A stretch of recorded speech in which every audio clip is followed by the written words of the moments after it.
What is going on, internet? Xiagax here, and a very belated Merry Christmas and Happy Holidays, Happy New Year. It's 2026 now, holy crap. But anyhow, today we're going to be breaking down Hytale's player versus player combat video that they just released earlier this week. And it's going to be based on footage and information shown by the developers, including Simon, Zum, and Propsy.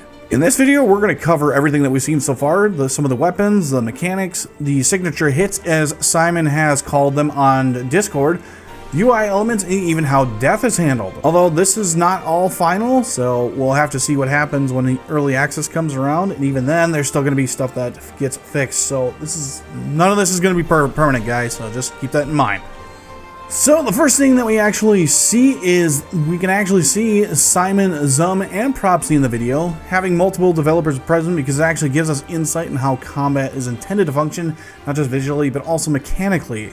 This wasn't just a cinematic trailer, it's an actual gameplay showcase meant to demonstrate real systems in action. This is what matters when we talk about PvP balance and design intent here.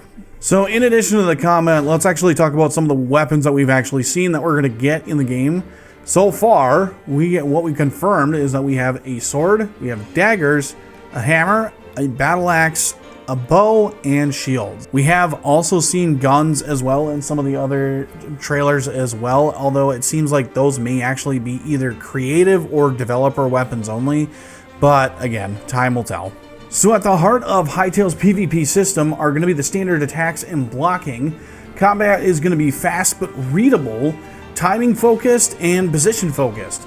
Blocking's not going to just be a passive action. It looks like it's going to require some situational and positional awareness and proper timing.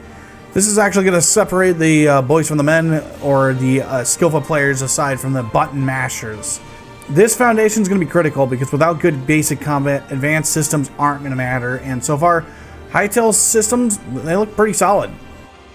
So in addition to the basic attacks and blocking, we also have what Simon likes to coin on Discord, signature hits, which are basically just ultimates, or alts as the community would like to call them, because that's the more simple term. But signature hits are going to be directly tied to each of the weapons. As you fight, you're going to build up a gauge, and that allows you to unleash a powerful weapon-specific attack, which depends upon what weapon you're using. So the first one on the list is going to be the swords, which appears to have a charge attack, which is going to be really helpful for closing gaps quickly and punishing retreating enemies. It's also going to be really useful for forcing engagement, which is going to make swords really good for duels. Next up, we have the daggers, which appear to have a multi-hit burst attack kind of special ultimates, which looks like it's going to reward aggressive positioning, precision timing, and is generally going to be really high risk, high reward kind of play. The daggers also appear to be really good in close quarters, and they're going to be especially good when used to capitalize on openings. The hammer was utilized quite a bit by Zum, and it's actually a lot of fun just by looking at it.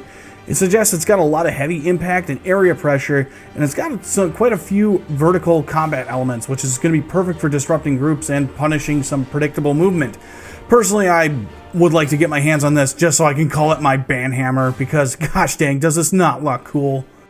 The next weapon on the list is the battle axe, which appears to have a multi-spin kind of ability, which is definitely going to be designed for some crowd control and area denial and turning fights around when you're outnumbered.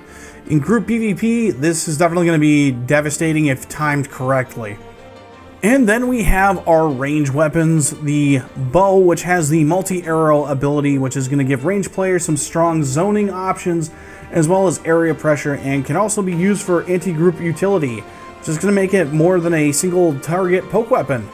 Then there is also the rifle. I think there's also a handgun as well. We saw that in one of the earlier trailers, although the guns appear that they might be either creative or dev-only weapons. So like I said, guys, this is likely not going to be permanent because this is early access, so we'll have to see what happens. So with all of that said, something I noticed with all the combat going on here, switching weapons actually resets your signature hit gauge, which is actually really huge. It means that you actually need to commit to a weapon, and you can't freely swap between weapons to abuse multiple ultimates.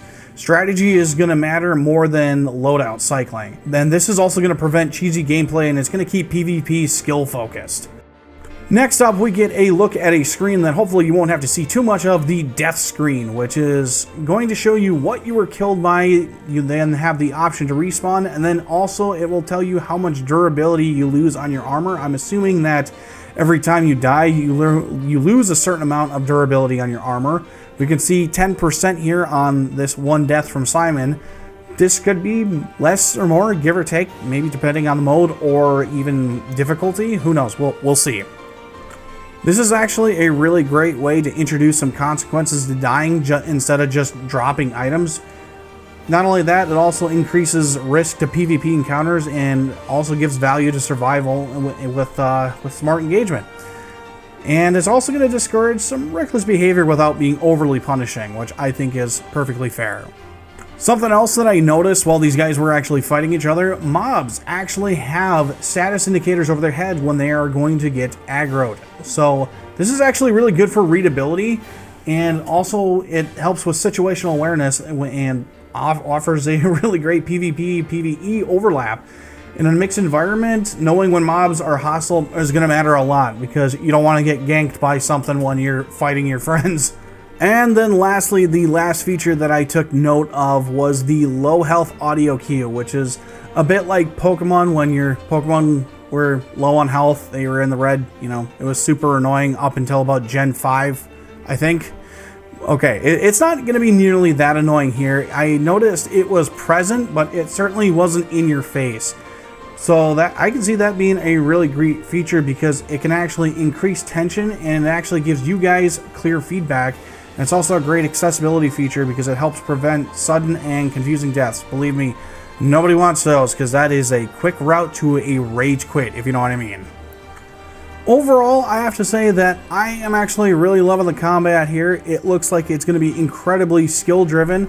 It's going to give weapons identity, and it's going to be very strategically balanced eventually in the future. I know that was something Simon mentioned, is that some of the weapons are a little bit broken and overpowered. But other than that, signature hits, in my opinion, add depth without being too overwhelming to the core combat experience, while systems like the gauge resets, blocking, and gear degradation can keep things fair. There's still a lot more to see, but from what we've seen, it is really promising. And that is everything I could extrapolate from the gameplay PvP video that Hytale dropped about a couple days ago. I want to hear from you guys. What weapon are you looking forward to the most? What's going to be the most fun for you? Personally, for me, it's going to be the hammer, because I want to rain down from the sky and smash things with my soon-to-be banhammer. And do signatures look balanced to you? I think they do. Simon doesn't really think so, but I don't know. He's also been building this game with a ton of other people, so he's kind of the expert on it. I don't know. Perhaps maybe I might think differently when we actually see early access here in about 9 days. So that is pretty much all I have for right about now, guys. If you like this video, be sure to leave a like in the like box. Leave a comment if you like. I am Xiagax, and I will see you in the next one.